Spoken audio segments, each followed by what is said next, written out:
All right, ladies and gentlemen, welcome to Rest Pass. We talked about it, episode lucky 13 of A4 Podcast this week. Yeah, we had to discuss this before, so you weren't wrong again this week. Because I'm not smart enough. With Cha Boys, Rest Pass, Peach and Walton, and this is a very special episode, so we have a very special guest this week. Let's see if we can hear from our very special guest. Special guest, are you here? I am here. Yes, there he is. I made it. Ladies and gentlemen, that is the voice. I'm sure you're all aware of the famous YouTube channel Opie0909 and Friends. This is the Opie of that, Mr. Jer Culver. Jer, how you doing today, bud? We're going to start with you. I'm doing pretty good. I'm really excited to be on this podcast here. I appreciate the invite, guys. Yeah, welcome. When we originally discussed that we were going to do this topic, there was nobody else I would have wanted to have on this episode to discuss it, since you are much better at this stuff than probably the three of us combined. Nah. You're not giving yourself enough credit. At least two of us. Nah. You haven't listened to this episode yet, so... I was going to say, we're happy that you're at least listening to an episode this week. We just had to get you on the show I told him to it. I've been watching a lot of wrestling. I haven't had time, but I'm going to listen to all the podcasts. I'll get there. I swear. At some promise. point, it'd be a good binge. All right. So, Rest Pass, how you doing today, bud? I am fantastic. I'm excited for this week. I'm excited to hear Peachy's take on these matches. I'm just plain old excited. It's what the audience wants. Peach, how you doing today? Well, I'm pretty good. I'm here. Well, that's all we need. How was your competitive Overwatch match? I lost because people were talking to me during Overwatch. Well, you were supposed to be on to record a podcast. I was supposed to be on a half hour ago, and nobody else was.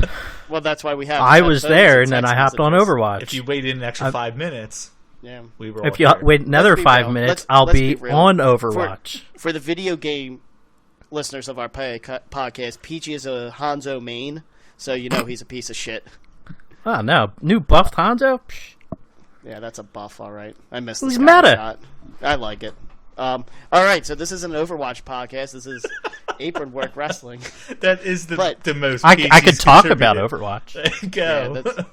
Yeah, no, so this is a very fun topic we decided to put together this week because next Saturday morning is Dominion, and the fourth match of Omega versus Okada is taking place for the IWGP Heavyweight Championship. So we kind of thought, why don't we discuss the rest of the trilogy, which I would say, and Culver, this is where your knowledge and expertise is going to come into play real well. Put me on the spot. But the Omega Okada trilogy it seemed to me, has always been compared to Flair Steamboat. Sound about right to you? It does. Yeah, I definitely put it up there with their matches. Yeah. To me, I didn't watch as much as the Flair Steamboat stuff, but I think the three Omega Okada matches, I think, are some of the best pure wrestling out there today. But to kind of, before we go into all that fun stuff, we figured let's discuss the trilogy in preparation of Omega Okada IV at Dominion. So, where do we want to start here? Start with the first one, I guess? No, start with the second one. Everybody knows the second's the best. I was waiting for you because that's the only goddamn thing you were going to contribute this week. That was the only goddamn thing you were going to contribute. It's the truth, though. I agree with them.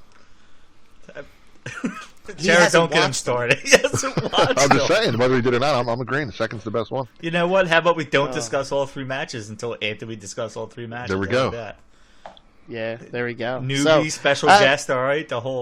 Your shine is wearing off here. We'll start. Let's start with the first one because that's always a great place to start.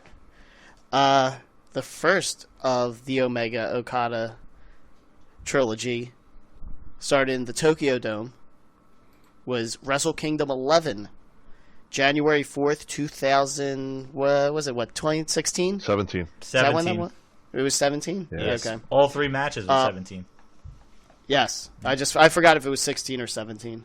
But it was the main event of Wrestle Kingdom. Your Mr. Kenny Omega was your winner of the G1. For those that don't follow or know that much about New Japan, the G1 tournament is basically New Japan's kind of biggest tournament for their heavyweights, to where the winner of that tournament gets a shot at the IWGP heavyweight title at Wrestle Kingdom. So Kenny Omega won that. Culver, you can probably confirm this. Kenny Omega was the first North American to ever win the G1 tournament going into it. That is correct. That is correct. First North American. First North American. So a lot of pressure on him there, and then went on to Wrestle Kingdom to fight against Okada, which this match, I'll start this off. This match is what really got me interested into New Japan. The Mike he's just so torn by it, he has to look away for a second. That's what's fun doing these Skype videos. This is a match that really got me into New Japan, just because I knew the card. I kind of haphazardly followed it and was kind of interested to see who won. But then I saw everybody was blowing up about this specific match and how it was the greatest wrestling matches ever. All that fun noise. And so I downloaded and had to sit down and watch it, and holy shit, was that a show. Culver, what are your thoughts on it? Briefly. On the show? Yeah. I enjoyed the show. I mean, I started watching New Japan back. Wrestle Kingdom 10 was the first time I saw it. And I was all excited for that because I'd heard about Nakamura, and I had to see him. So I rented it on Comcast or whatever. And then this Kenny Okada was actually when I signed up for New Japan World for that reason. Just because, again, like you said, Kenny was everywhere. You heard nothing. Kenny. And Okada, hadn't watched any of his matches, but him as well. You heard, he's the top guy in wrestling. Well, and from my side, this is where, I'll get shit on or whatever, but I was like, I know Omega's the leader of the Bullet Club. You talk about Wrestle Kingdom 10, that was the Styles Nakamura match, but that was right when Styles got kicked out of the Bullet Club and Kenny Omega took over as the leader. Yeah. And I think even before that, Kenny was a junior heavyweight. Correct. So this is when he pushed himself up to the heavyweight, and that's where this ultimately ended up winning the G1. But because Kenny was part of the Bullet Club, that's what I followed because I was a big Young Bucks fan. Anything Bullet Club because it was cool. I don't own one of the Bullet Club shirts just because I think they're a little too much for me. You gotta go down to shore and get the Bullet Club tank top like I got. Yeah, well, I don't look as good in a muscle shirt. I don't either. Like you, so. It's a 2X and it's mighty tight. But well, BC for life. Yeah, but that's so that was my interest from the Bullet Club side. I had never seen an Okada match beforehand. I knew he was the champion. Obviously, New Japan always gets known for the great matches that they put on. But then when the internet blew up about this, I had to watch it. And how Okada's neck made it through that match, I don't fucking know, man. That is like the drop kicks, because like one of the spots I remember during it is one of the drop kicks off the top rope that Kenny kicks him directly in the back of the neck. Yeah. He didn't get. I'm just like, this hurts. Rest Pass, what do you got on it too? So, guys, just jump in. I have. You guys actually wrote down notes. I didn't. Well, I figured we'd get to Jer. Jer obviously watched these matches way before I did. Jer, did you actually watch this live? I did, yes. Oh, no, I'm sorry, no, I lied. No. Because it's on at like 4 in the morning. I watched it I ordered, I think, that next night on demand or whatever it was to see it. Well, I'm not going to lie. I actually watched this match for the first time about 2 days ago. So I was coming into it fresh. I actually had no idea who won any of the matches. No clue. Not even a little bit. I had no idea length. I really had no, other than the fact that Meltzer gave them all 6 stars, except the one I think is 6.25 or something. Yeah. It went. This one got 6 stars by Meltzer. Yeah. Meltzer's rating system was 5 stars. Peach, we'll let you chime in on Meltzer in a few minutes. Okay. Yes. So I went into it pretty fresh. I got to be honest with you. I don't know if I went in as a normal WWE fan, where at first I was like, this ain't. How is this as awesome as everybody was talking about? At the beginning, I'm gonna say it's the very beginning. I guess I went in kind of like thinking like I'm not coming in thinking this is the greatest match ever before I watch it, because I'm not sure. I want to kind of go with my own opinion. That first match, the announcing's brutal. Oh my God, the announcing brutal. Who'd you listen to? Kev Kelly and Steve Corino. Really? I actually like their announcing over JR and Josh Barnett. Well, I didn't hear that. I only heard Steve Corino, Kevin Kelly, and out of the 3 matches, this is by far the worst announced out of the 3 matches. Don Callis is on the other 2. Yeah, I literally wrote that down on my little notes here as well, the commentators. I agree with you as well. My least favorite was Corino. I love Kevin Kelly.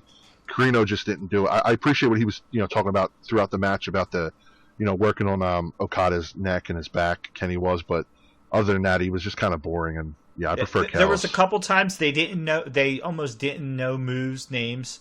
It was almost like Corino was bringing Kevin Kelly down because this was his worst match out of the 3 that he announced. And it was just, I don't know, I noticed it very early on because I went into it not knowing anything. So the announcing's what I was hoping would give me a little bit more of the backstory, a little bit more. And it was almost like WWE announcing at certain points, where I felt like they were talking about things that happened last Wednesday that was unrelated to the match as something awesome's going on in the match. And I was almost like, I can almost mute this and get more of what's going on than listening to them. And as the match went on, I don't know. I didn't like the announcing, but that shouldn't have any effect on the match. That was just the first thing I noticed. I disagree. Like, good announcing can propel a match, I think, to that next level. Yeah, I think the match rose above the announcing once it got about 10 minutes in. That the point that the announcing didn't bother me anymore because I wasn't really paying attention to it. Yeah, I had watched both of them. Like, it was the Access special. They have Josh Barnett and JR do it, and I liked it. But you can tell JR and Josh Barnett are not seasoned veterans at New Japan. They get a lot of stuff wrong, and and Barnett just kind of annoys me, and it sucks just because I think JR doing some of the New Japan stuff really brings it down. I think the other thing too about them commentating Barnett and Ross, they don't commentate live. They don't do the live. They do the American events live, but all those New Japan, they get the tapes after and go over, so they're not that fresh excitement that you're used to have JR having. It's just different. But I think too, commentating plays a big part into match. It gets you into the match more than maybe you were with some of the downtime of the match. So I think it's a big part. But yeah, I agree with Mike too. Corino just didn't do it for me. I was very happy when they replaced him. I think this was Carino's last time commentating because I thought after that he went over. Didn't he sign with WWE for something? Yeah, it's like NXT, like a trainer or. Yeah, I think this might have been his last match. So yeah, he just seemed uninterested. He might have just phoned. Yeah, that's what he might have phoned it in just because he knew he was done with New Japan. As I told you guys before the show, this is the first singles match that I've ever seen Kenny Omega in. This is the first match I've ever seen Okada in. So all these moves were new to me as I was watching, which was it was fun to watch as a newbie, not really watching them before. But as the match went on, it was awesome. I mean, I would love to say different. I would love to sit here and shit on it, but I can't. It was quite possibly at that time, and probably still now, the best match I've ever seen. And I wish I could say otherwise, but I can't. I don't think that's the thing. I think when I came to terms with this episode, there's still going to be no disagreements here, really. And Peachy could disagree with this, but that's because he hasn't watched them. I was going to say, did you watch any of these? No, not at all. Okay. I was trying to look up where to find them, but it was all seeding. So. Yeah, I can get you the matches. Yeah, you can watch it after the episode, so you can be right on point. Yeah. I tried. But a few notes here, just to stay on me talking. On Paul, Okay, well, I was trying to get Peachy involved to, Peachy don't need to be involved. Peachy will throw his little one-liners in. Well, that's what, Peach, what did you think that Melzer gave the 6 stars out of his normal 5? He's filthy casual. Of course. Not like I definitely like the difference between like the commentators having one doing it live and doing it with high energy is definitely going to keep you in it more than somebody that's just watching it afterwards. It's unfortunately they were not high energy while they were live. That was the bad thing about the announcing with this match. The live duo was not very high energy for this match either. Yeah, Jared, just since you haven't listened to any of these episodes yet, I'd like to refer to Peachy as the John Madden of this podcast because he likes to say very generic statements. I appreciate your input, Peach. At least someone does. I appreciate it. Yeah. I'm just a dick. So basically on here, I start to write times of the match, like not actually in the match, but I guess for the show as a whole. I put a couple different things. I liked it. The first one, I believe, started with, it was a lot of, one-upping, grappling, and then moved to the outside, which that's why I think worried me about the match at first. I was like, oh, God, is this one of those matches where it's just put them through a table, throw them over the guardrail? Like, it started off almost in the outside. But then when I watched the other ones, it made me appreciate it. I was going to say, New Japan table spots, man, they just hurt. Like, those tables, they look brutal. The one thing you notice, too, there's not a ton of, I guess more now, but more of the Americans going over, but the Japanese fans aren't big fans of wrestling outside the ring, so they don't do it a ton, which I like. You get little spots here and there, but I appreciate the fact they boo when they go outside of the ring, so you don't see that a lot. Yeah, I was going to say, it makes those spots more impactful when they actually happen. So much more. Yeah, and my New Japan viewership is very limited. Mm-hmm. So when I seen it, I was just like, oh, how can this be considered great when I see this every other match? Right away, they go right out there and tables pull out. So basically, I had around that point, don't know if it's been great yet. Then neither announcer knew the name of the move Okada had Omega in. Well, that's literally the very next thing. That's why I was like, the announcing was already bad. And then he was like, I think it was like Kevin Kelly was like, I don't remember the name of this. And then Carino didn't say anything. And I'm like, oh, yeah. When I was watching that, because I rewatched the matches just to have them fresh in my mind a little bit. Yeah, Carino says something. He's like, "Oh, the Twitter trolls are going to get on me now for not knowing that movie." Yeah. I was just like, I'm like sitting there like, don't focus on it, just avoid it. Like you're making it way too noticeable that you don't know the name of this move right now. Like you make something up that would have been fine with me. I didn't know. Not to like go like completely in your way to like piece by piece the meal. One of the main storylines of this match, which I think was a great storyline for the whole thing, was Omega's One Wing Angel. He didn't hit it at all in this match, and the match just kept good. Well, I was just going to say the second match they say that, and I literally wrote my notes. That's a lie. And then I looked back at my notes from the first match, and I realized he actually didn't. He brought him up for it a bunch of times. I was surprised. I was actually surprised because I had literally just watched the match and I still thought he hit it at least once. He did not hit it at all, and that was the whole match. At least the one storyline that I forget which announcer kept on saying it was: is he going to hit it? Is he going to hit the One Wing Angel? Is that going to put down Okada? And he didn't. He didn't hit it at all. And I thought that was probably that was my favorite part of the match. I think was that he didn't hit, it wasn't a finisher spam fest that, kind of, from the WWE side we're used to. Okada hit him with a couple Rainmakers, but... I just want to know, too... But that's usually normal. Your thoughts on... I mean, maybe this didn't affect you guys as much as I did. I loved it, and I watched it again. I watched it the day after it aired, and I watched it again the other day like you guys, just get a refresher. And it still made me chuckle, and I thought it was fantastic on Kenny's part. It's the beginning of the match. They're a few minutes in. And Kenny goes for the One Winged Angel. Okada counters it and is going for the Rainmaker. Kenny slaps his arm away, spits right in his face, and just exits the ring with that big smile on his face. I just got the biggest kick out of that. Such a heel move, starting a match off. Oh, yeah. Spitting right in Okada's face. He goes out there with the Bucks, and they're just chuckling and laughing at him. I thought that was pretty great to, kind of early on in the match, Yeah. Yeah.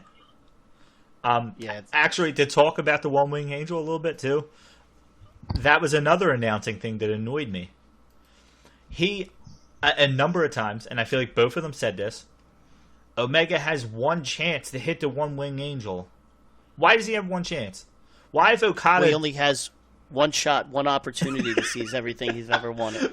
But I'm literally like slip? yelling, like, why does he have one shot? Does this match end if he doesn't pin him on the one time? Does Okada suddenly become Hulk Hogan if he doesn't finish him on the first one? Why does he have one chance? And technically, the time Okada reversed it that first time, shouldn't that have been his only chance? He had him up for it. Like, I don't know. It was just something about this announcing. It annoyed me. It made me appreciate the next two matches announcing too, because there was just little things being said. I was like, why? Why are you saying this? Why does he have one chance at it all match? Like, does he get one stored finisher this whole match and he can't use it again? Is this a video game and I don't realize it? I don't know. It's like I said, it was little things, and I'm pretty sure it was Carino most of the match that was saying these things. It was annoying me. I don't know. Thankfully, about halfway through the match, I just stopped listening to the announcing. Yeah. What was the high point of that match? Like the favorite favorite part of the match for both you guys? We'll kind of end it there. Like with this match there, like what's the major high point? Like I said, I think my favorite part of the match was more so the story that he didn't hit the One Wing Angel. And I remember when I watched this originally, I took notice of that Omega hadn't, he kept on trying to get him up and he didn't hit it. Yeah. But go ahead. I was a big fan of I don't know if you guys, I'm sure you guys are though, big fan of the psychology. I'm still into that, maybe from watching so much older wrestling over the last few years with the network and all, and just hearing guys continually talk about psychology. I love the fact for the first half of the match and pretty much through the whole match, he just worked on Okada's back and neck, and Carino kept talking about trying to weaken him up to get that one-winged angel. I wrote down a couple of things here like that he flips over the rope to the outside on Okada, picks him back up, and body slams him right on the apron, just working on his back. Like you said, the drop kick to the back of his neck. The forearms, he throws solid chops too. That's one thing Kenny does. They're so nasty. Just hitting him in the back, just continually working. The dragon suplex off the top rope as well. I thought that was awesome. Yeah, I haven't seen that. I forgot about that. Yeah, that was real good. But I was just liking it, just the fact him work, because you don't see that in, again, bringing up WWE, but here and there you'll see a body part worked on, but then 2 minutes later, the guy, his legs healed. They forget about it and he's walking fine. And Okada really sold that injured back and neck for pretty much the entire match. So I was a big fan of that, the entire match, working on that to try to get him up and not being able to.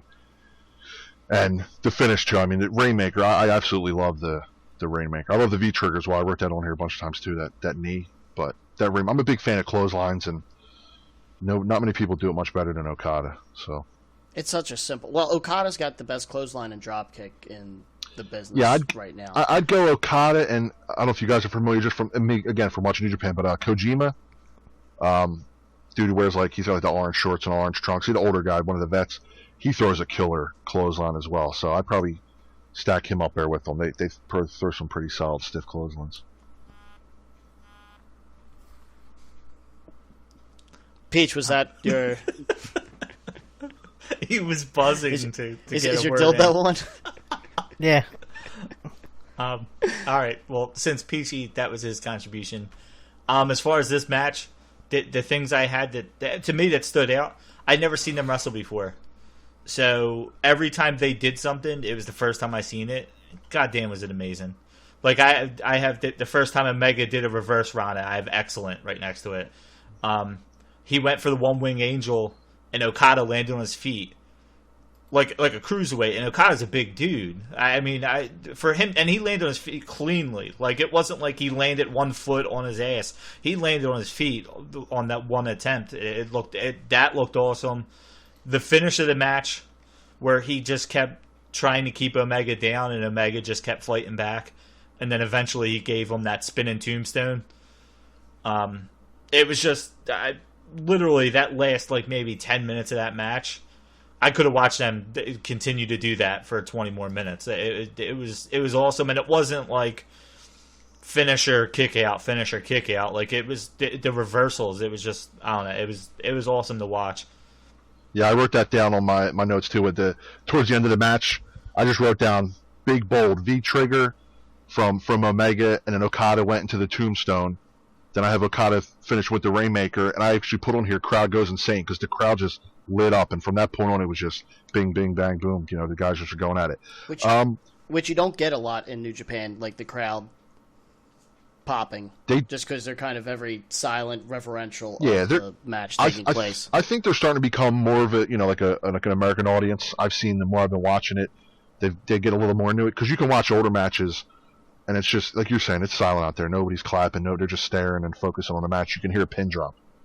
But these matches, yeah, especially this first one, they're just flipping. If you want to get the reference right, a coin flip. A coin flip. Like the beginning of Okada's music. What did you guys think of that? Because Mike was talking about it earlier, the table. What did you guys think of the two table spots?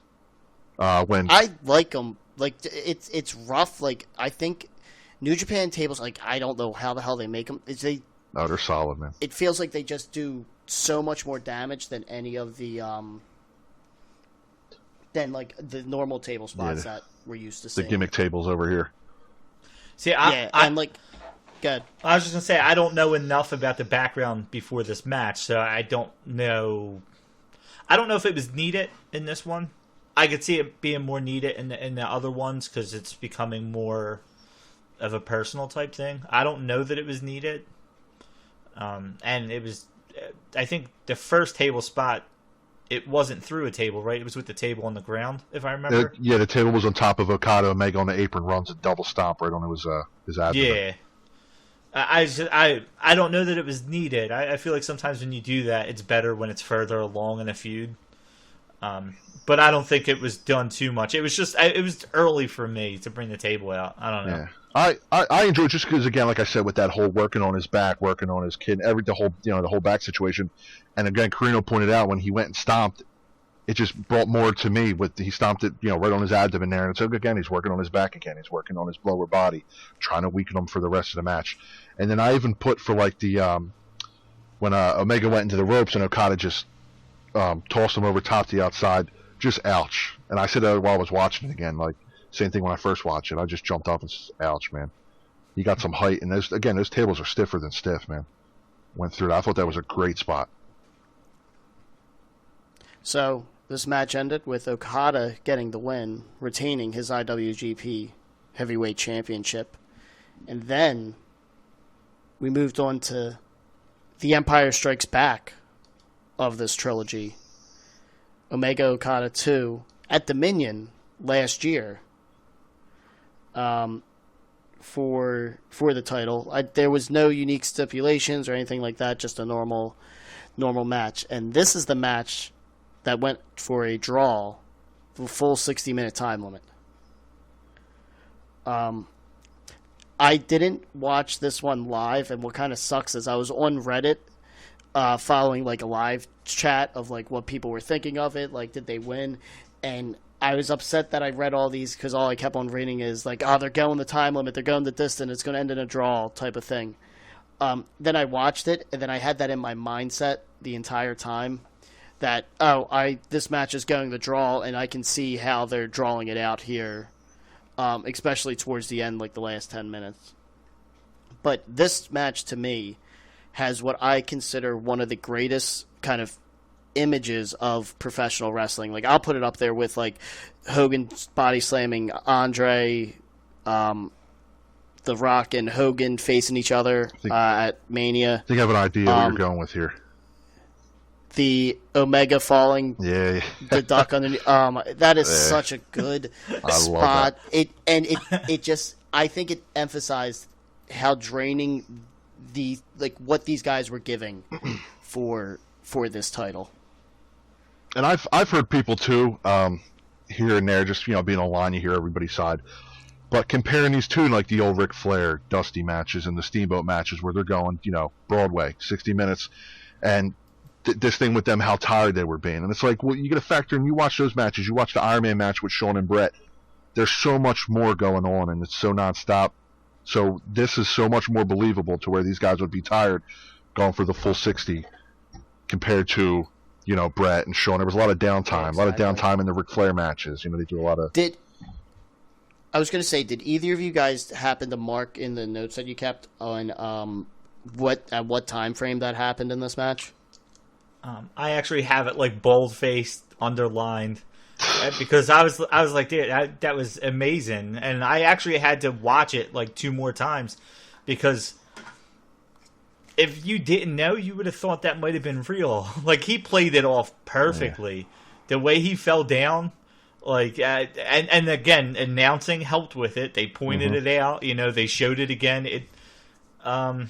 I actually was just looking at it. I think the thing that made that too, again, on top of it, Kenny falling. If you watch Okada, he put so much into it to where you would think, okay, he misses, he pulls Omega back up, goes for it again.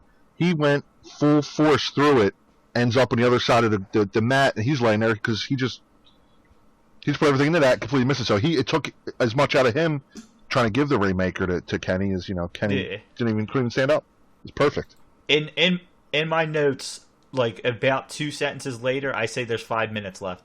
So it had to have been somewhere in like the 50 to 55 minute mark when that happened. Yeah, I just forgot where it actually took place. I knew towards the end. So this one went the full 60. I think the previous match, Omega Okada won. That went something like 43 or 45 minutes. Yeah, like that. They mentioned 46. They mentioned once it gets to like, I think like 48 or 50 in this match, they mentioned that it's gone longer than the first one. The first one, yeah. But this match is the one that people put up there as the best of the trilogy. Culver, I think you said it in the beginning. Pete, you jokingly said it. Just because of all the hits it got. What do you mean, jokingly? He is our Kenny Omega Okada expert. He knows. I just think, in my eyes, the reason I put it, again, we're going to talk about the third, and not to spoil, but the reason with the second for me is, I'm not going to say I'm the biggest fan of Jaws, but those guys going the full 60, and I think going that first match, they're still trying to, they probably worked a little bit before here and there, but they're still feeling each other out in that first match. That second match, they knew what each other had, what each other could bring, and I just thought it was like a perfect ending to keep that story going, to go through a draw, and what they went through, and the back and forth. Yeah, the draw was a well-deserved draw, like, if that makes any sense. It was perfectly finished, too. I mean, just with what was there, 10 seconds left, and then Okada's trying to crawl over to him. It was perfect. Yeah. I'm glad it didn't end with, like, the ref counting to trying to count to 3, but the clock stops at 2 or something like that. That's what I wanted. Really? That's like the six-pack challenge or whatever it is? That's actually what I have written down here. That's the one thing I thought could have made this match better. Would have been him having him up, hitting the one-winged angel, and then the clock going off before he could pin him. Well, so because then he wouldn't have technically kicked out of it. You know, nobody still would have kicked out of it. You don't know if he would have kicked out or not, and it would have just happened too late. Well, he did kick out. Well, not kick out of it. So in this match, and this is where I like that story of not hitting the one-wing angel. Omega hits it in this match, but Okada's too close to the ropes that he grabs the rope, so he didn't kick out of it. Yeah, was it his foot or did he grab? It was his foot. He just laid his foot touching the rope, and then as soon as the ref came over, Red Shoes lift his foot off. Yeah, that was pretty cool. Because not really to jump to the third, but they say it in the third. They say still nobody's ever kicked out of the one-winged angel because his foot touched the rope. He didn't technically kick out of it. Yeah. But I thought that spot was pretty cool too, with because like when and like again, I knew what happened before I actually watched it. I knew it was going to 60-minute draw, and I was still kind of like engaged. Like, so when I see Omega actually hits the one-wing angel, I'm like, Okada's gonna win, or like, Omega's gonna win? How? But I thought this was and you see that, and it's like, that's where. These are the matches I think that are good examples of, even if you know the outcome of it beforehand and, you know, wrestling scripted and all that stuff, it's a story about how you get to that end, and this, I think, is the perfect example of a match like that. Yeah, they played the whole thing too. With like I was talking before about the psychology with the first match with the back and the neck. This Okada came into the match with an injury. His knee was actually injured, so they worked on that the whole match too, which I thought was great. When Okada went and did the over the top outside, he comes up holding his knee. I also have down here, if you guys, a spot that I really enjoyed and I thought it was very well done was the Death Valley driver Okada gave to Kenny on the apron, and the way Kenny just bounced. Oh yeah. There you go, bounced right up and just boom, fell off into the guardrail. Perfect. I literally had apron work in capitalization right before that. Yeah. Nice. I like it. Reference in the podcast. The other storyline I know in this match was basically the struggle for the lead of the Bullet Club between Omega and Cody. This is kind of where you saw the seedlings of that rivalry starting in this match, because you had Cody come down halfway through the match ready to throw in the towel for Omega, just so that, because Cody knew that Omega was going until the end, he wasn't stopping or anything like that. And I think that just kind of led into the start of that entire rivalry. Like, I go back and forth. I don't know if I'm a fan of it or not, just because I feel like it takes away from the match. But since after the fact, and what the guys knew is that, it was going to be an hour match, that did help, I don't want to say fill in time, but just added kind of a layer of the story to this match and the overall story that's going on in New Japan and with the Bullet Club. Yeah, I kind of agree with you. I think I even wrote that down here somewhere, that, like, was this really needed? I don't know what was the surroundings of the match. Like I said, I went into it completely fresh. I was going to ask that. I assumed that was around the power struggle time. That would make sense. But that's when it started, I think. I just feel like if you're going to do it in the last 10 seconds. Make it a little bit funnier. Have him come out with the towel when they're both laying down, and then stop them. You know what I mean? Like, it took away from the middle of the match a little bit, and I don't know. I felt like it wasn't needed. I actually, again, I'm actually on the opposite side of the fence there with this. I actually enjoyed it, and I guess gave me more into the match. Again, like Walton's talking about the backstory. Kenny coming out, and again, these guys are going through what are they at? 40-something minutes by then? 50-something minutes? I thought it was more closer to the half. Was it half? I don't think it was near the end. Let me see if I can find it. Not like the end, but I thought it was a little on the other side of the half. But I enjoyed it. Give them a little bit of a break, come out, and just it adds more. Yeah, you could say it kind of took away because your focus should be on those two. But having the whole Bullet Club down match, and the Bucks, stopping them and him continuing, the look on Kenny's face, like kind of his hand out, like please, like help me, like I can't go any longer, I can't do this. Okada's he's the better man. I enjoyed it. Yeah, it was good. It added more to it, and I think it just the overall story of what's going on, it just made it that much intriguing, because now not only do you care about Omega Okada, you care about what's going on with the Bullet Club and Omega and Cody. Like, is Cody really going for the lead of the Bullet Club and things like that? And I would think, too... And that's... Go ahead, Mike. I was just going to say, to me, I went into this in a bubble. It was its own thing. I wasn't going in with storylines outside. So, as far as me, personally, I didn't like it for that reason. Because I was going in it with... There's nothing else going on except for their rivalry. These two guys, Yep. So that's why, I guess, selfishly... I wanted this to be a match that did not associate with anything else going on in New Japan. Mm-hmm. I think if I watched the stuff around it, I would have felt differently.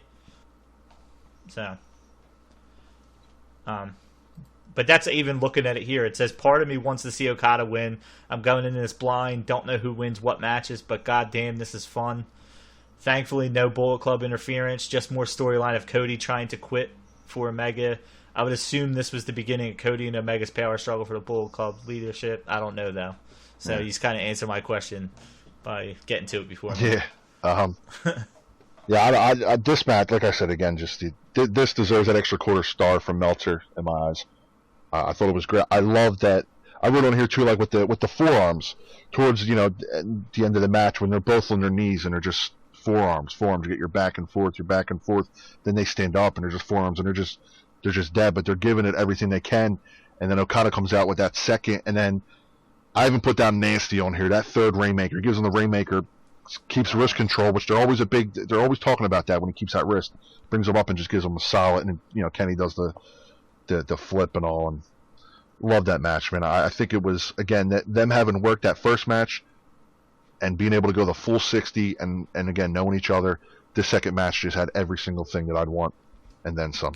Like that first match set the expectation bars like so high, and this match exceeded it. Which is crazy that they were actually able to top. And how exactly? That's what it still blows my mind.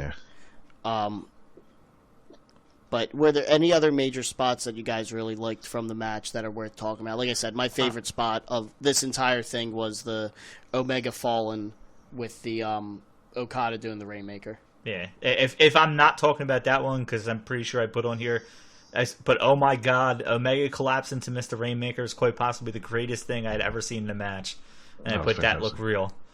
To be honest, it might not actually be a move or a certain spot, but man, can they both sell? They both can. I love the fact that he was holding on to that knee. I didn't know that knee was a pre-existing thing. I thought he had only twisted it in that match, storyline wise, whatever.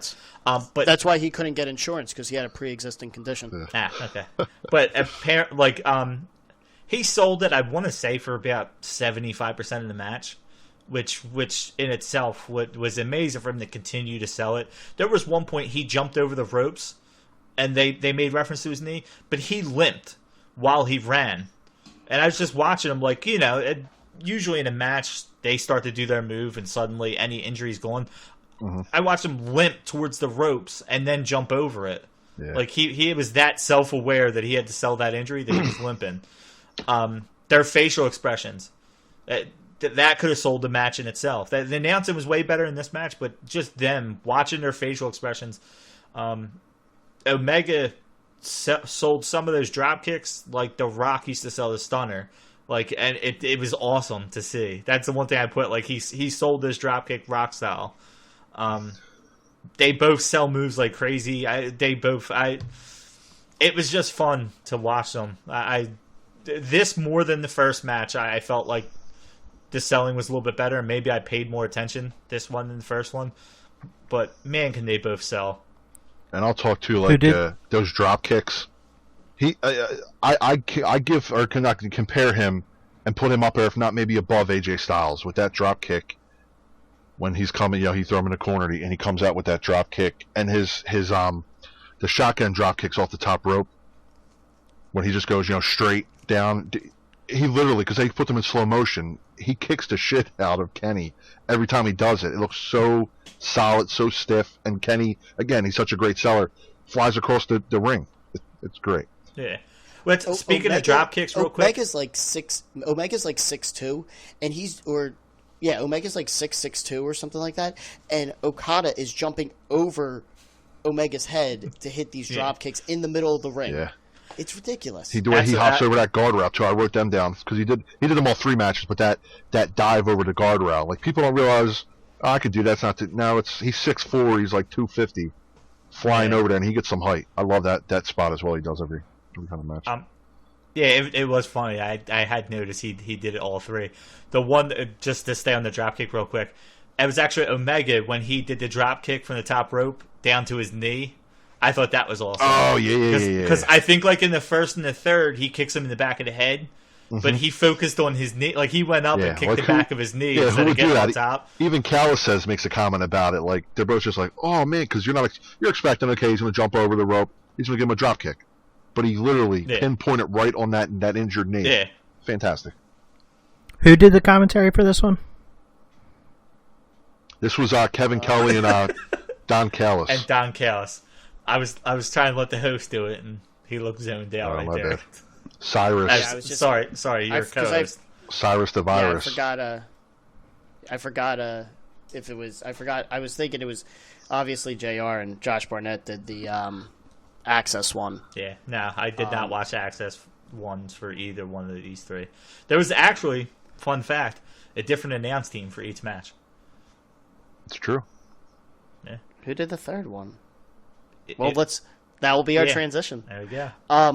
So this match ended up a 60-minute time limit draw, and there was no winner, no loser. So we move then on. Can I actually ask you one quick thing, Walt, before I say? Because I didn't hear your thoughts on it, Peach, as well, if you want to jump in. Mike said he preferred at the end to not have that crawling over with the 10 seconds. He wanted him to give him, the move, and he's going to pin him, and the time runs out. What were your thoughts? I want to at least reiterate there. I like the crawling. It wasn't that I didn't like it. I just thought it would have been better. And even if it happened 15 seconds and Omega couldn't get over after hitting the Winged Angel, he fell over or something like that. But I felt like it would have been better to hit it, and then you don't know if he would have kicked out kind of thing. Got you. Because the One Winged Angel was such a big part of the match. I think the way it ended was good. I like that it was just like Omega trying to crawl for a pin, and it looked like Kenny was done. I'm glad it wasn't that, kick out at 2, or like didn't kick out, but time ran out, BS type of thing. I'm also glad they didn't pull a Bret Hart, Shawn Michaels, where they let's put it into overtime or anything like that. I like that. It ended and it was done, and it was like, all right, they need to do another match to see who would actually win. And we got that third match as part of the 2017 G1 tournament. It was not the final because I believe they were both in the B block. Yes. Correct. And it was the final match of the tournament, Omega versus Okada. A 30-minute time limit was the stipulation for this one, and whoever won the match was going on to the finals to face Naito for the G1, to win the G1. For me personally, this was my favorite match of the bunch, just because I kind of like that it wasn't, a marathon. It was more of a sprint. I feel like you saw a lot of that coming out of it. They went a lot harder and a lot faster at each other throughout the match. Yeah. Omega ended up getting the win after hitting the One Wing Angel, which I think was big for the story. The one thing, and this is where I think it took a little longer than what it should have for Omega to get an actual title match against Okada, since he did pin the champion. Because I think in this tournament too, I think Evil beat Okada, and Evil got a title shot against Okada in the future as well. I forget if he did or not. I think it was Evil. I think Evil beat Okada in the tournament. But this was I thought it only ended up being, I think, 25 minutes or something like that in total. But I liked how it was more of a sprint, more so than a marathon that we were kind of used to with the other two matches. Yeah, I enjoyed this match. This is my least favorite of the three. I actually also, in this tournament, was actually a bigger fan of Omega Naito. I thought that match was better than this match. As much as I love this match, that match, just the spot in the tournament, if you guys ever talk about that later, I'd love to talk about that, but that was actually my favorite match from the G1. But I did love this match. I like you too with the shorter match length. I like that. Listen, match 1 and 2 were feeling each other out. There's some mat work. This, they went right into it. Fast pace, quick start. They're going, dragon suplexes, drop kicks. His crossbody came up. Your thoughts too as well. I wrote this down here, and I don't think me personally, maybe it doesn't take away, but maybe guys that maybe look more into these matches, the fact that Okada came into every single match with a pre-existing injury. So his neck was injured in the first match. His knee's injured in the second match. His neck was taped up in this. He injured his neck earlier in the tournament. Oh yeah, that's right. So it's like, does that kind of, now that I'm sitting here thinking about it too, does that take away from Omega maybe, the fact that this guy's coming in every match injured? See, me personally, I didn't know he came into the first two matches injured. The trainer's tape showed me that he was injured this match. Mm-hmm. Like I said, I thought he twisted his knee in the second match. I didn't realize it was something pre-existing, and maybe that comes down to the announcing a little bit. But they obviously, the trainer's tape showed me that he was hurt prior to this match, so they didn't need to say anything in this one. I also got on here, and again, this is why I think I've become a big fan of I was never a big fan of Callis Cyrus before this commentating. He had his little WWF stint, but when they're going through the match, and Kenny, his chops are on another level.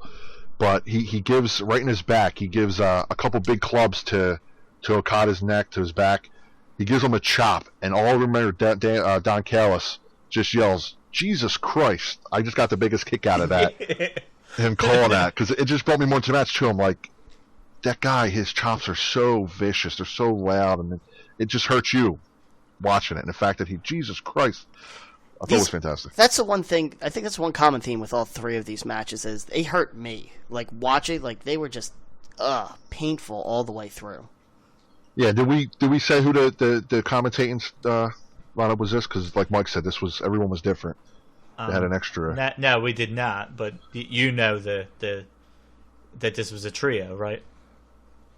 For this one, or are you actually asking, Jer? No, I'm just saying. I wouldn't remember. I remember you mentioned it. Saying that. Who was it? Because this was the one I didn't get to rewatch in prep for this. So it was Kevin Kelly, Don Callis, and Rocky Romero was there along with them. Rocky. Yeah, because he had just like pseudo retired or something like that after Roppongi Vice. Yeah, he was doing. Didn't he start up that? Which I think they're still around. 2.0. It's Roppongi. It's like Roppongi 3K. Or 3K. Yeah. I forget who's. I forget who's in it now. Yeah, I think it's like Ryo and Show or some shit. Yeah, but yeah, this one again, it was high hitting. Like there weren't as many memorable spots from this, at least for me, compared to the other matches. I just think the big thing for me was the fast pace of it, what it would actually meant, because it was whoever won went on to the G1 finals to go against Naito to win the G1, and it was the thing. I was like, all right, Kenny won, and then Kenny wins. That was. It's crazy how Kenny was finally able to win, but this was the match he was finally able to win. So, like, in my head, it's like, did Okada not take this match as serious because it wasn't for the title or anything like that? Yeah. In, like, a storyline standpoint, obviously. I thought, just to what you were saying, too, about the spots, I thought they all kind of evenly, all three of them. I wrote down, like, a couple things here, like the Dragon Suplex on the apron was vicious. Yeah, that reverse, that was one I had. Yeah. That reverse Rana, again, it's on the mat outside, but still, that's a thin mat, it's concrete. And they had the trainer come out, the doctor come out, looking at Okada. I love that spot as well. Like, out of nowhere, the drop kicks again. I got so much. The high angle German suplexes that Okada does to Kenny, out of this world. Oh yeah, out of this world. The Uranagi, aka Rock Bottom, that Kenny gave Okada. I thought that was fantastic. I like to. I didn't call it the Rock Bottom. I got to give the official Japanese move name, Uranagi. But and that's one I had on here. Was I actually had to look it up because I didn't know what they were saying. It's called the Kreutz Wrath. The Omega went for the one-winged angel. Okada counters. Omega turns it into I put German suplex type maneuver. Is where he kind of held him up. Oh yeah, he drops down. He holds him almost like I forget what's that? The electric, almost like electric chair where they drop him down. Yeah. But he holds him. He never touched. And then he pulls him back to his suplex, and I think he bridged it if I remember right. But yeah, I had to look that up because he showed his strength. He deadlifted Okada, I think, at least once every match. Yeah. Right? I was going to say that too. Yeah, people maybe don't realize how strong Kenny is. Every match he kind of showed it off with different things. But this was especially that move there. Yeah, Okada never touched the ground. He dropped him down, kept him, and then that German. I guess it'd be like a German or whatever you called it. Whatever they called it Kreutz Wrath, I think is the name. Like I said, I had to look it up because they were calling it something, and I don't know. I don't know the names of the moves, so I was trying to be a little prepared for this. Yeah. But actually, there was one thing about the second match that now that we're talking about this, the second match in the weirdest way possible, I put that as the best of the three. I think it was the sloppiest of the three. There was a lot of botches, but they played it off well. That even though you knew it was a botch, like it didn't show off as one. Like if you're watching it live, you probably don't notice it. But with this one, I did not know there was a 30-minute time limit coming into it. I literally wrote down, "Well, they're starting all fast and furious in this match." And then the next thing is Don Callis tells us that it's a 30-minute time limit. I guess that's why they started all fast and furious. Yeah, they were. Yeah, but like even them starting it, I was worried with Rocky Romero because I like Don Callis and I like Kevin Kelly, like their chemistry in the first one. Because I think at one point Don Callis says Omega never hit the one-winged angel in the first 2 matches. And right away I'm like, that's wrong. That's wrong. Not even 5 seconds later, Kevin Kelly says, well, actually, he did hit it in the last one, but he didn't, he didn't have to kick out. His foot was on the rope. So, Damn. like I said, that goes to that first match. Like I said, the announcing, it just got so much better in these matches. Yeah. Because it was the G1 tournament, it wasn't for the title. I'd have to put this at number 3 of all the matches. I loved that it started off Fast and Furious until I found out it had to, because they only had 30 minutes to get this match in. Yeah, there was less in regards to the match. Yeah, it didn't mean as much going in. Yeah. I do have. I think I will. Go ahead, Walt. Go ahead. Go. I was gonna say, like, to me, like, I think the match order, like, I think Omega Okada 2 is the best wrestling match of the bunch. It's just that my favorite is the third one. Yeah. Just because I kind of like that style a little bit better than. I do have in this match again, not saying it wasn't my favorite. It's ranked 3rd. Agree with Mike, but I did write down here, in regards to excitement, I think it had the best match ending. Yes. Me personally, Yeah. I mean, I wrote that down there just to make sure that stuck out to me. That the ending of that match, excitement-wise, not story-wise, not that excitement-wise, to where I'm like, ooh, like just into it, was this third match here. Yeah, no, I agree with you. Like you said, story, I think I love the end of the first match, storyline-wise, purely because it was like that Kenny's not giving up. He's keep like looking in his face, like, keep giving it to me. He gives him all those rainmakers and stuff. It's like showing how much it means to him, kind of thing. Where this, I know it's him finally beating him, but yeah, I did the way the match ended. They said as far as action wise, this was probably the best ending. Yeah. And this is with that, I mean, What's the storyline for the upcoming match? It's their 4th match. Yes. Is it for a title? Is it in a tournament? Is it? Yes, it is for the Great Transition, Peach. So Omega Okada 4 is coming up this Saturday morning for those on the East Coast. I'm not going to figure out time-wise elsewhere. Well, for those of you in Japan, it'll be Saturday afternoon. Yes. But this is for the IWGP Heavyweight Championship. I think storyline-wise, who did Okada face right before this? Was it the match against Ospreay? Or did he fight somebody else before this? Who did Okada face before this? What? Yeah. Didn't he face wasn't it not Naito? Naito was at the Wrestle Naito Kingdom. was at Wrestle Kingdom. Yeah, I'm not sure. And I don't think that but Who so fought. either way, I remember whatever after his last match, Okada came out and said I still have unfinished business with Kenny. Kenny now on story-wise side and is in a completely different spot because he's back with Kota Ibushi and does not have the Young Bucks in his corner. Basically, I think he's going to be going down to the ring by himself. This match is also, and this is what's going to be interesting, no time limit, 2 out of 3 falls. This match, I legitimately think will go an hour and a half to 2 hours. Tanahashi, by the way. Was Tanahashi? Yeah. I remember I read it somewhere. I couldn't believe this. The fact, I just thought it was weird. Again, it's your champion. And again, I didn't watch it. Again, I don't even know who he fought. But the fact that he actually called out Kenny. You're the champ, and I understand Kenny beat him last night. I thought it was, I haven't seen that. It's usually everybody calling the champ out. So that was kind of weird. And what else can you do besides a no time limit? I mean, I don't know, 2 hours. As athletic as those guys are, 2 hours is 2 hours. But I could definitely see like an hour and a half pulling that out. Or they could just surprise us and just 10 minutes and boom, boom, boom, it's over. But I was going to say, even if it was a 45-minute match, I think that having it's not going to end until it ends kind of thing gives you that extra. It adds that intrigue to the match. True. Yeah, I think legitimately, I think Kenny's got this one. I think Kenny's going to win the title here. I think it's going to. factor in because he's not with the Bucks or the Bucks really that much anymore. I know there's a storyline going on being the Elite right now with the Bucks basically asking Kenny if they want him at this match. So I'm kind of intrigued. Are the Bucks going to interfere? I kind of hope they don't. That's why I don't know what's going to happen, but I do think Kenny's going to win the match. I think he's going to take it 2-0 from Okada.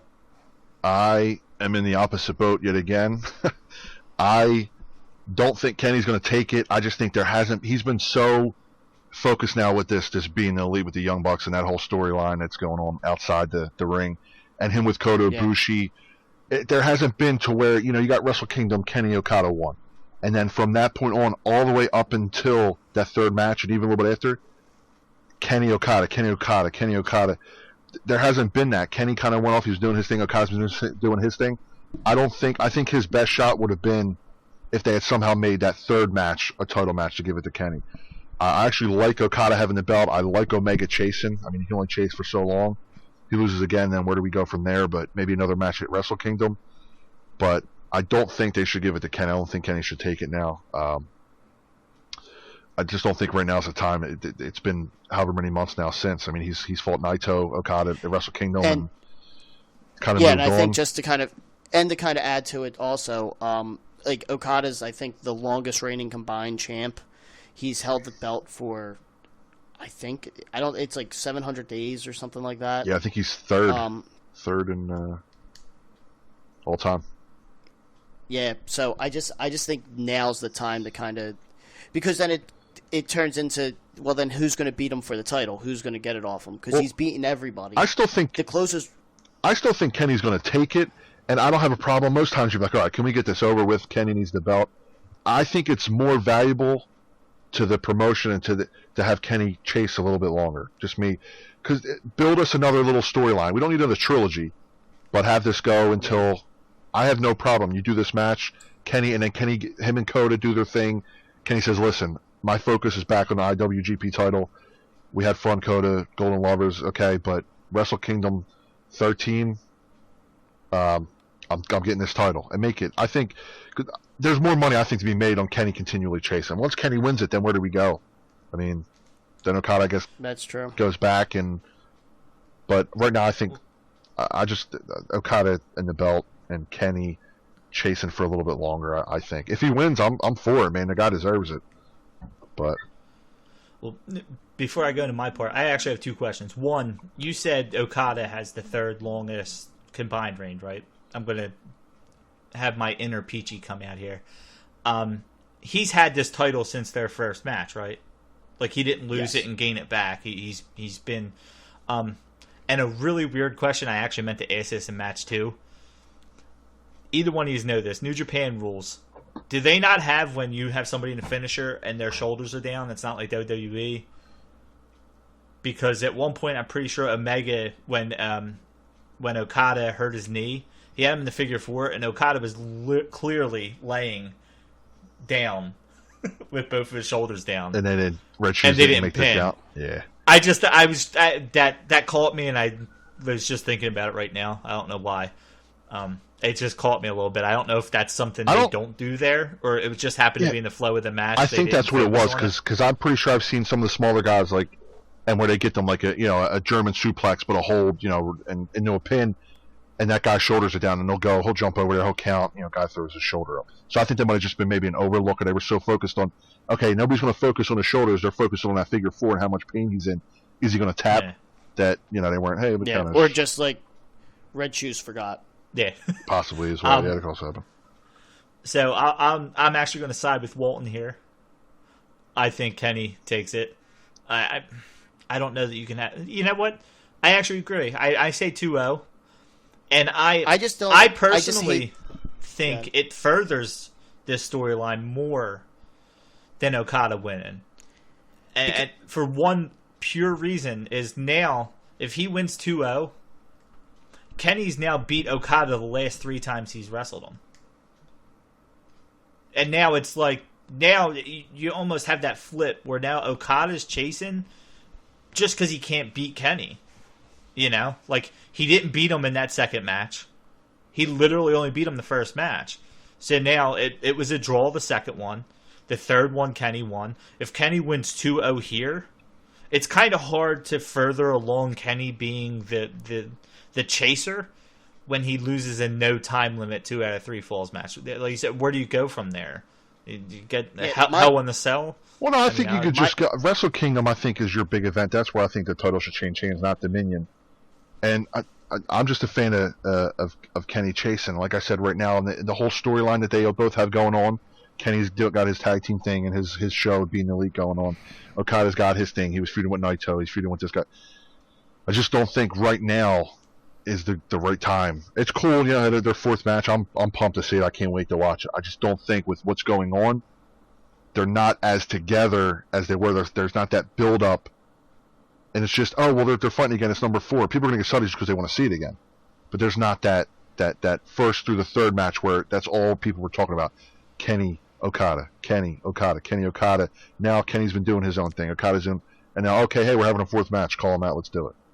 I want there to be a bigger send-off or whatever. Yeah, so like I said, it's kind of weird to say, with fourth match, is this guy ever going to win this damn title? It's just 4 times now. He's fought him and he don't have the title. I just don't think it's the right time. I think take it to Wrestle Kingdom. I have no problem seeing them for a 5th time. Do it. Well, that's my only thing with it is thinking, all right, so let's say Okada wins this one, holds on to the title. You get then another Omega Okada match. That's match number 5. Let's say that's the one Kenny wins. You're then going to have a match number 6 for a rematch. Yeah. Just for Okada to try to get the title back at least one, if not a couple, to where you're having, you're getting up there to 7 or 8 times. A trilogy of trilogies. Yeah. I'm just thinking, what match, even Naito and Okada, I don't think was as big because, again, you're getting the North American crowd in it when you got Kenny in there. So as much as people like Naito, exactly. There's no bigger feud, no bigger match that could happen this year, last year, the year before, next year, then it's going to be Kenny Okada. They're going to be your biggest draw for the next however many years, as many times as they fight. Yeah, it's 5-6 times, but there's no bigger feud. But that's the thing. This match doesn't seem stale, regardless yet. That's what's kind of exciting about it. So I'm very, especially with where, like I said, Kenny's story has changed drastically since the last time they fought. So that's going to be interesting to see how that plays into it. And the thing too with their matches too is you can see where you would get stale with most guys fighting 2, 3, 4 times, but the fact that what they come up with and just that every match is there's something special, there's something different, it's not the same everything. And as much as I said the third isn't my favorite, it's still a favorite match of mine. It's up there. Every match of theirs have been all 5 stars, or I'll get out on stars, but just all amazing. Yeah. So you don't ever get that match wasn't. It was good, but it wasn't. No, every match was great, just not as great as his previous one. So it's like picking your favorite kid. Yeah. They're all great, but you have your one that's standing out over the rest. There's a greater kid. Well, my biggest thing about this is if you're going to further along, like you said, Jer, with Kenny chasing, the ending of this match has to be the Young Bucks interfering. It has to be. You can't have Okada win this clean, and then Kenny, what are they going to do? Say, that match was an amazing draw? Who's going to come out and challenge now? Okada just challenged Kenny. So was Kenny going to say, hey, I still deserve it, you just beat me again, but I still deserve it? I just think it would be a thing to where, okay, so Kenny Okada first match, Kenny loses. Oh, he's heartbroken. Oh, man. Second match, we go to a draw. They're both kind of heartbroken. Neither of us won. Third match, you give it to Kenny. Now, this fourth match here, Kenny's chasing Kenny. He loses again. He's torn. Him and Coda to do their thing, but Kenny realizes, listen, I need to focus. I need to beat this guy. I haven't been focusing like I was before. I need to beat him, and just goes and Okada goes off, does some of his fights Naito again, fights a couple other guys, gets his storyline going with these couple guys. Kenny just focused, dead set on Okada, and just take it to Wrestle Kingdom. Just again, it's just my opinion, Yeah. I think, but I understand what you guys are fully saying. What the hell are you going to do with a cage match? You can't keep doing that's what I said. These crazy. there has to be some controversy surrounding this match. I could just think with the Young Bucks coming out, I like that idea. I just don't think the majority. I think the majority of people would shit all over that if they come out because they'd ruin the match. I'm not saying they should. I'm saying yeah. I feel like if you're going to further it, Mm-hmm. Some type of controversy needs to happen. Whether they say Omega tapped and he didn't, or like he kicks out at the last second and they counted 3, but it shouldn't have been. If you're going to further this along with Okada winning, there has to be something it can't surrounding just be the finish of this match. Yeah, I got you. As much as I don't want to see it, there has to be something surrounding it to make it a clean finish possible. Because then I just feel like no matter if now Omega's paying attention, like that in my mind that's not enough to have this match again storyline wise, unless something were to cause him to lose this match. Gotcha. Yeah. So now Dominion, I am excited for. Like I said, I think I'm going to try to wake up for it. We'll see how that works. I told you, Walt and Jer. Do you have work Saturday? This Saturday? Jer? Yeah. Yeah. Yeah. Okay. I love work. Well, you can come over and watch it before work. Just get up early. Probably just watch it at work. So, I told Walt if he wasn't too drunk, come over and watch it. Yeah, I got a concert the night before, so it's gonna be a little rough. Pete, you can come to work with me and we can watch it on my phone. Deal. It'll be the first one you watch. Can I say one thing too that's not anything to do with these matches? Just real quick. It is wrestling related. Yeah. It is New Japan, in a sense. If again, whoever's going to watch this, whether I'm assuming if you're watching this, you're a wrestling fan, but if somebody stumbles upon this, YouTube, Being the Elite, you need to watch that. It's not strictly a wrestling show. The storyline is so well done. It's funny. It's got so action, drama, everything. And not just being a wrestling fan, but I tell all my friends that aren't wrestling fans, just watch it because it's that good. It's not. You don't have to be a wrestling fan to watch that show. But Being the Elite. Who killed Joey Ryan? That's what I want to know. Who killed? It's amazing. I love that show. You guys all watch it? I know you do, Walt. Do you, Mike? Yeah. No, but I will after that endorsement. It's great. I would love for you to endorse this podcast, just like I'm going to throw this up on social media, 100%. It's the least I can do. You guys threw me on here. Yeah. So also Dominion, the rest of the card, I'm pretty excited for too. And like all the talk about Omega Okada, we're getting Jericho versus Naito. It looks like we're also getting Dad Bod Jericho based on his greatest Royal Rumble appearance. So, little flabby Jericho. LIJ versus the Bucks for the IWGP Tag Team titles, heavyweight belts. Goto versus Elgin versus Tanahashi for the Never Open Championship. Rey Mysterio is on the card as well, but they haven't announced a match who he's facing yet. I think they're going to hope that he doesn't get injured again, like he seems to always do. Yeah, and then you have Will Ospreay versus the winner of the Best of the Super Juniors, which should end tonight or tomorrow. I forget where that actually stands, but that will be for the Junior Heavyweight Championship, which I'm excited for that match. I forget who is currently on the leaderboard with that. But should be overall a good card. Really excited for it.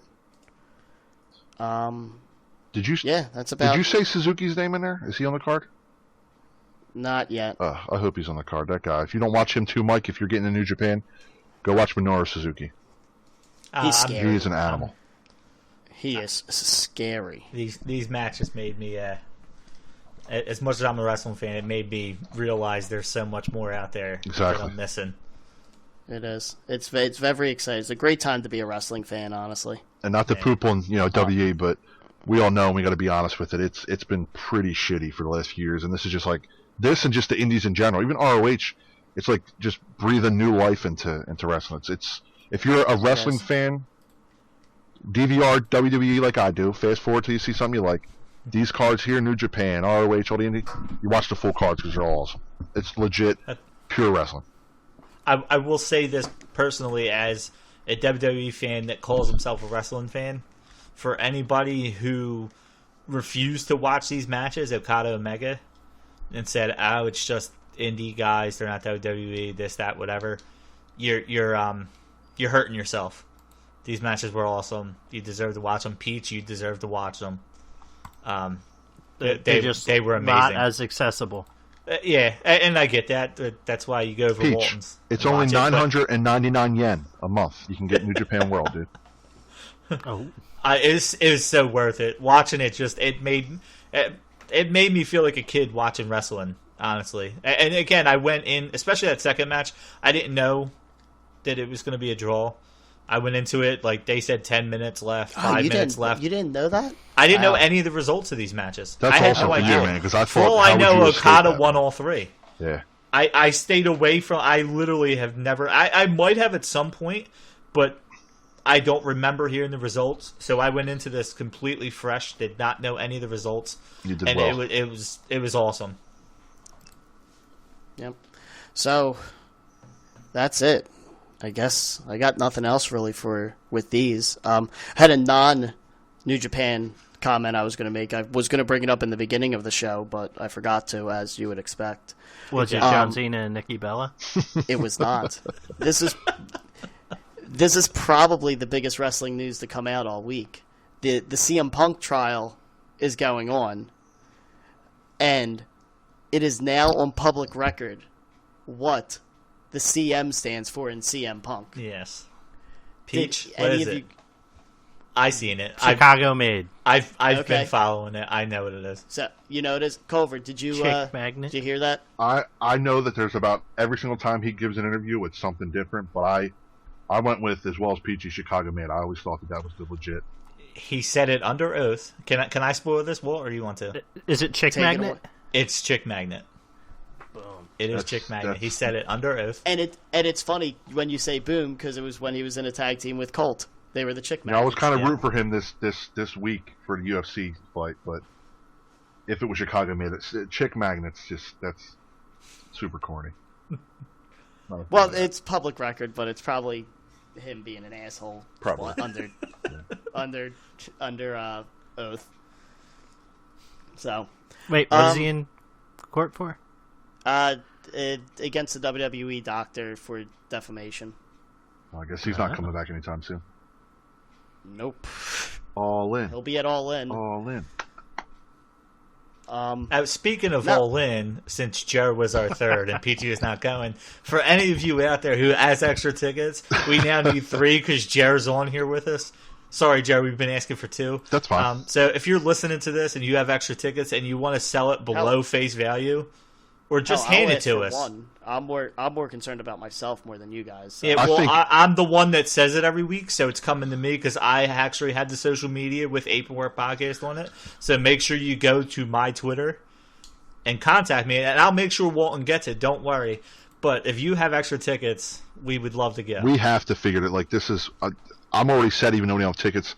I'm up to spend a couple dollars. I do not want to miss this show. I'm that excited that I put money aside. I want to go to this really bad. Like, once in a I'm lifetime actually here. running out of money, so if somebody wants to send me money to buy these tickets with Jared Walton, that'd be appreciated too. We'll start a GoFundMe. I'm almost at $1 saved, so we're getting there. So, Jared, sell a kid.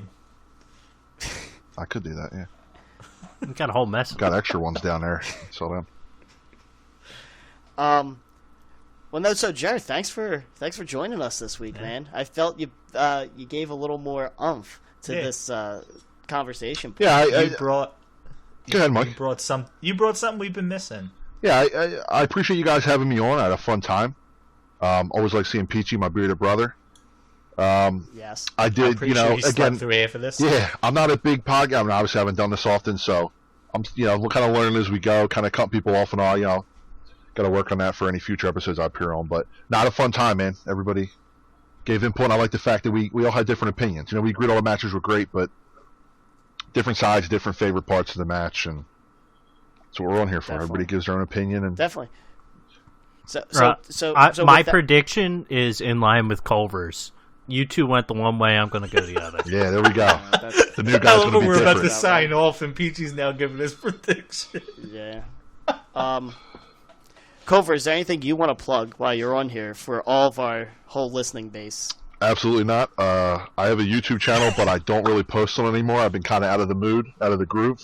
If and when I do get back on, I will let people know. But no, I'm all about apron work podcast. You guys, man, you guys do it, and this is great. Yeah. You guys actually. will Wait a say- second, are you saying Opie and Friends turned more friends than Opie? Is that what you're telling us? No, it's still Opie and Friends. I love what the other guys are putting up, the documentary style video. I haven't been feeling it, but. No. I will say the one video they did, I know you weren't in it, but it is so good, is the Rocky going through the neighborhood. The film stuff. locations, yeah. Yeah, Roy kills it with that. That was so good. Yeah.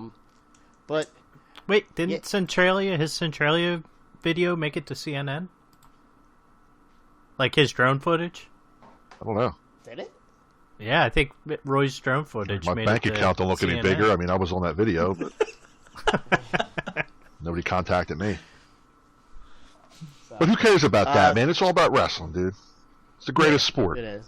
You know We don't- what, Jared? You came on here, you helped us out. We were trying to promote, your other venture. No, you're good. I'm going to go on there. I'm going to go on my social media. I'm going to promote this episode and your guys' channel, and hopefully you guys keep growing. This is cool. A couple friends shooting the shit about wrestling, something we all love. That's it.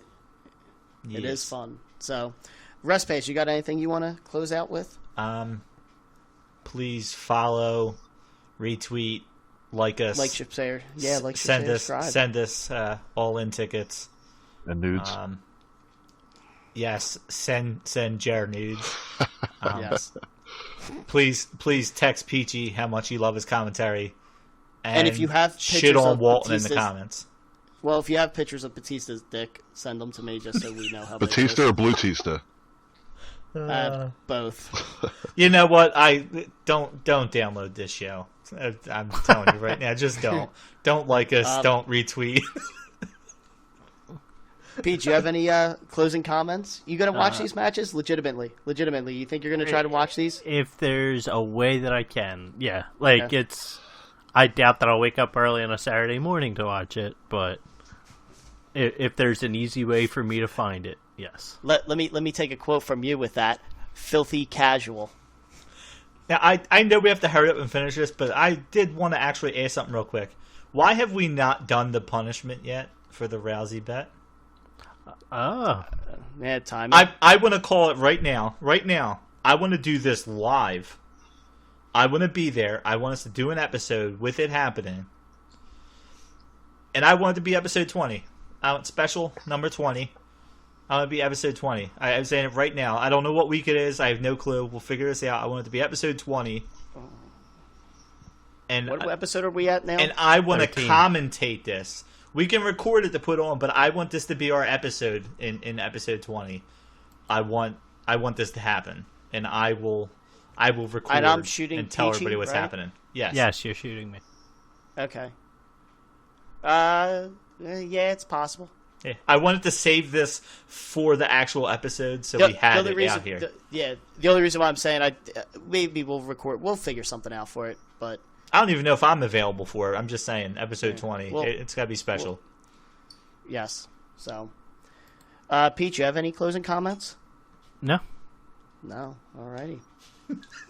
Great Uh, talking. As always, love the input, Peach. I'll try. Yeah. And Jared, in case like- you were wondering, the thing we were missing was a third co-host. Yeah, third voice. I told you guys, Peachy. I mean, I think it'll be eventually if you guys continue to grow this and you start to go to video. That's I think when Peachy's going to shine. You got to have that. You don't want to have three guys on there to think they know everything, a bunch of smart marks. You want to have And just agreeing with each other Yeah. repeatedly. You have So you two the guys, video, and then Peachy's the video he's your of casual. Peachy back like this. Yeah, That's but listen, the video I think that we're if missing. you guys would do the video in time later on, Peach will be more into it. He can do things. I think he's more of the We've already video seen guy the than prep the work he audio. put in He's for a- these first he- 13 he's a- episodes. He's a shower, not a grower. Is that what you're saying? Yeah, but you need that. You got the two of you guys that know, and then he's that third, that How can casual you has be an a opposite shower end. and not a grower? I dig what you're doing, It's when Peach. it's really big. I dig what you're doing, man. Like, does he have a hat on it at first, and then like when it grows, he takes it off? Doesn't Like, grow. yeah. It's just always 12 inches long. Peach has got the thing going to where he'll be the one that something will happen, he'll go viral, and then Peach will go and he'll blow up Yeah. and have his own thing. And The hashtag for this week's He'll be on show CNN will be with show with her not a grower. Centralia. yeah. So, Next to CNN. oh man, and with that, I think we should, as the intro of our song, the band that sings that, I think we should call it quits, guys. Okay, a little, they can't see it anyway, So, but a little too sweet to my Skype friends here. Yeah, your video's frozen for me, so I can't see. it Okay, well, anyway, forget you but, guys. He's just not moving. Yeah, but thanks again, everyone, for listening. We hope you enjoyed this one. This might be one of my favorite episodes we've done so far. Yeah, I would say so. I guess until until next week. Again, Culver, thank you for coming on. I appreciate it. I will speak for the other mics, and I appreciate it. They appreciate it too. Appreciate you guys having me again. Had fun talking with my buds. And then, with that said, everyone, thank you for listening, and we will catch you all next week. Next week, we're doing, I think, a Money in the Bank kind of preview overall thing. Yeah, maybe we'll talk a little bit, Omega Okada, talk about this card a little bit. But yep, definitely that would have happened by then. So Undercover Boss. Yes. Yeah, Undercover Boss was will not have happened yet. Yeah, probably not. But yeah, guys, until next week, here's the awkward Walton sign off. So we'll catch you guys then. Later.